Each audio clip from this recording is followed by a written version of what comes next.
بسم اللہ الرحمن الرحیم۔ حضرت سلطان باہو سرکار فرماتے ہیں، آپ نہ طالب ہیں کہیں دے لوکاں نو طالب کر دے ہو، چاون کھیپاں کر دے سیپاں اللہ دے قہر تو نہیں ڈر دے ہو، عشق مجازی تلکن بازی پیر اولے دھر دے ہو، او شرمندے حسن یا حضرت باہو اندر روز حشر دے ہو۔ ترجمہ اور تشریح ہے کہ یہ لوگ جو اپنے آپ کو خود بخود مرشد بنے ہوئے ہیں، وہ تو در حقیقت خود کسی بھی سلسلہ رشد و ہدایت اور صوفیانہ مسلک کے پیروکار نہیں، لیکن وہ اپنی اس گمراہی کے باوجود دوسرے لوگوں کو اپنی ارادت میں لینے کے شائق رہتے ہیں۔ ان لوگوں کی حیثیت سالانہ ایک طرح کے ٹھیکے کی رقم وصول کرنے والے ادنیٰ قسم کے ناگزیر ملازموں کی سی ہے کہ وہ اپنی خدمت گاری کی باقاعدہ مزدوری اور اعوزانہ حاصل کرتے رہتے ہیں۔ ایسے لوگوں نے دنیا داری کا عشق اختیار کر رکھا ہے، اور یہ دنیا کا عشق تو سراسر ایک محتاط وادی ہے، اس میں پھسل جانے کے خطرات ہوتے ہیں۔ اس میں اگر اندازے کے مطابق قدم نہ اٹھایا جا سکے تو بہت بات دور تک پہنچ جاتی ہے اور تمام کام بگڑ کر رہ جاتا ہے۔ اے باہو، اس طرح کے مکار دنیا دار لوگ قیامت کے دن اپنی ان کارگزاریوں کا صلہ دے کر شرمندہ ہوں گے اور ان کے لیے پچھتاوا ہی پچھتاوا ہوگا۔ اس سادہ بیت میں حضرت سلطان باہو سرکار نے ایسے مرشدوں کو بے نقاب کیا ہے کہ جو ظاہری طور پر مرشد اور پیر بنے ہوئے ہیں، وہ سراسر عاصی لوگوں میں سے ہیں، اور وہ ایک طرح سے جعلی مرشد بنے ہوئے ہیں۔ سلطان باہو ایسے مرشدوں کو مرشدان ناقص قرار دیتے ہیں۔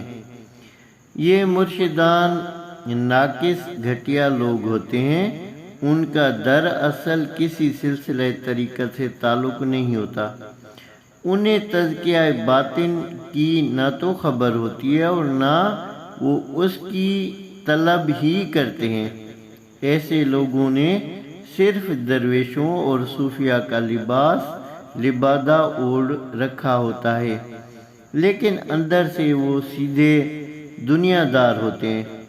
ان لوگوں نے نہ تو خود کسی سے رہنمائی حاصل کی ہوتی ہے اور نہ ہی وہ کسی کی رہنمائی کرنے کے قابل ہوتے ہیں۔ ان کاذب اور جعلی مرشدوں کا مدعا اور منشا صرف دنیا حاصل کرنے اور لوگوں سے مذہب کے نام پر رقم بٹورنے کے علاوہ اور کچھ نہیں ہوتا۔ حضرت سلطان باہو سرکار پیران ناقص کے بارے میں اپنی کئی کتابوں میں کھل کر بات کرتے ہیں۔ یہ مرشدان ناقص جھوٹے اور مکار لوگ ہوتے ہیں، لوگوں کو کھلے بندوں اور بڑی بے شرمی کے ساتھ دھوکہ دیتے ہیں۔ در حقیقت یہ لوگ و روحانی دنیا اور راہ تصوف سے یکسر نابلد ہوتے ہیں۔ ایسے راہ گم کردہ لوگ اپنے آپ کو مرشد کہلواتے ہیں، وہ تو اپنے مریدوں کے لیے بھی وبال جان بنے ہوتے ہیں۔ وہ صرف اپنی پیری کو ظاہر کرنے کی خاطر سادہ لوح مریدوں کو چلا کشیوں، مراقبوں اور مجاہدوں کی مشقتوں میں ڈالے رکھتے ہیں، یوں ہی اپنے مریدوں کو تکالیف ڈالتے رہتے ہیں۔ وہ خود گمراہ ہوتے ہیں، لہذا دوسروں کی کیا رہنمائی کر سکیں گے۔ یہ دنیا دار خود ساختہ پیران سراسر دھوکہ اور مکاری کرنے والے ہیں۔ انہیں دنیا کی ہوس نے اندھا کر رکھا ہوتا ہے، وہ مجسمہ جہالت ہوتے ہیں اور ان کے دم قدم سے جہالت گمراہی فروغ پاتی ہے۔ یہ کاذب لوگ عشق مجازی میں غلطاں ہوتے ہیں۔ ان لوگوں نے دنیاوی اور دنیا داری کے عشق کو بھی آسان سمجھ رکھا ہے، حالانکہ اس وادی میں بھی بڑی احتیاط اور حزم کی ضرورت ہوتی ہے۔ یہاں عشق مجازی میں بھی غلط قدم پڑنے سے بندہ بہت نقصان اٹھاتا اور خطرات کماتا ہے۔ اس طرح کے دنیا دار اور خود ساختہ بے راہ رو مرشد ناقص دنیا میں مجسم فسق و فجور ہوتے ہیں۔ ان کی جاہلانہ سرگرمیاں سدا باعث فتور ہی بنی رہتی ہیں۔ یہ دنیا میں اپنی آخرت کے لیے کچھ نہیں کماتے، اس لیے روز حساب نیکیوں سے تہی دامن پھر رہے ہوں گے۔ انہوں نے دنیا میں نیکیاں اور حسنات نہیں کمائی ہوں گے، اس لیے وہاں پر ان کے حصے میں پچھتاوے ہی ہوں گے، لیکن روز محشر ان کا پچھتانا بھی کسی کام نہیں آ سکے گا۔ دنیا کے اندر اس طرح کے جعلی اور ناقص و کاذب لوگ اپنی بد عملیوں کو مزین کر کے دکھاتے تھے، گویا وہ ایک طرح اپنے برے اعمال کو بھی اچھا ثابت کر کے پیش کرتے تھے۔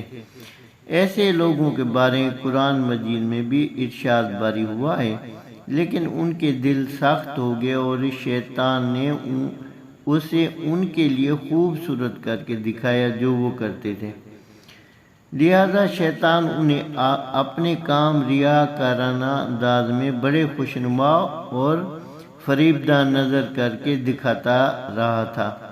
بندے کی بد اعمالیوں کو شیطان بڑا ہی مزین کر کے دکھاتا ہے، اس لیے وہ لوگ تو خود بھی ایسے سحر میں گرفتار ہوتے ہیں کہ جو سراسر خود فریبی پر مدار کرتا ہے۔ اپنے اعمال کے اعتبار سے ایسے لوگ دغاباز اور مکار ہوتے ہیں۔ انہوں نے ریاکاری کو اپنا رکھا ہوتا ہے، اس لیے ان کے نزدیک حق اور باطل کا کوئی معیار ہی نہیں بنتا، کیونکہ وہ تو خود بھی اپنی ذات میں مجرد کذب اور باطل ہوتے ہیں۔ اس شعر میں حضرت سلطان باہو سرکار نے جو ہدایت فرمائی ہے وہ یہ فرمائی ہے کہ جس بندے کو روحانیت کا شوق ہے، پہلے تو وہ خود کسی سلسلے میں بیعت ہو، دست بیعت ہو اور مرشد سے تلقین فیض حاصل کرے۔ اگر وہ اس مقام پہ پہنچ جاتا ہے تو مرشد پھر اسے اجازت دے گا کہ آپ آگے سلسلہ چلائیں اور لوگوں کو بیعت کریں۔ اور کچھ پیر صاحبان کسی سلسلے میں بیعت نہیں ہوتے اور خود ساختہ مرشد بن کے لوگوں کو بیعت کرنا شروع کر دیتے ہیں۔ یہ حضرت سلطان باہو سرکار نے ان ناقص پیروں کے لیے کہا ہے جن کا کوئی مرشد نہیں ہوتا اور خود وہ پیر بن کے لوگوں کو بیعت کا سلسلہ شروع کر دیتے ہیں۔ تو لہذا ایسے پیروں سے بچنا چاہیے جن کا کسی سلسلے سے تعلق نہیں اور ان کا کوئی کامل مرشد نہیں ہے۔ یہ بیعت اس وقت کی جا سکتی ہے کہ جب اسے مرشد کامل اجازت دے کہ اب آپ سلسلہ چلا سکتے ہیں، پھر وہ بیعت کر سکتا ہے۔ ہاں، اویسیہ فیض، کسی صاحب مزار سے فیض ولی اللہ کو مل سکتا ہے، ولی اللہ بن سکتے ہیں، اور ہزاروں ایسے ولی اللہ موجود ہیں کہ جو کسی سلسلے میں بیعت نہیں ہیں لیکن ان کو فیض ملا ہے اور طریقوں سے۔ ہرگز مقصد ان بزرگان ولی اللہ کے لیے نہیں ہے، یہ ان جھوٹے پیروں کے لیے ہے جو پھر ولی اللہ بھی نہیں ہوتے لیکن پھر وہ بیعت کا سلسلہ شروع کر دیا اور خود کو ولی اللہ کہلوانا شروع کر دیا، ان کے لیے۔ ورنہ جو اولیاء اللہ ہیں وہ موجود ہیں اور موجود رہیں گے۔ جب تک قرآن موجود ہے تو انعمتا والے لوگ اور غیر المغضوب والے لوگ موجود رہیں گے۔ اور پھر اولیاء اللہ کی پہچان یہ ہے کہ جب ان کی مجلس میں بیٹھیں تو آپ کا دل اور دماغ اللہ تعالیٰ کی طرف متوجہ ہو جائے، تو پھر یقین کرنا چاہیے کہ یہ اولیاء اللہ ہے۔ جو بات دل سے نکلتی ہے دل پہ پہنچتی ہے، زبان سے نکلنے والی بات کان سے گزر کے دوسرے کان سے نکل جاتی ہے اور دل کی طرف نہیں جاتی۔ وآخر دعوانا ان الحمدللہ رب العالمین۔ اللہ تعالی ہم سب کو اس بات کو سمجھنے اور عمل کرنے کی توفیق عطا فرمائے۔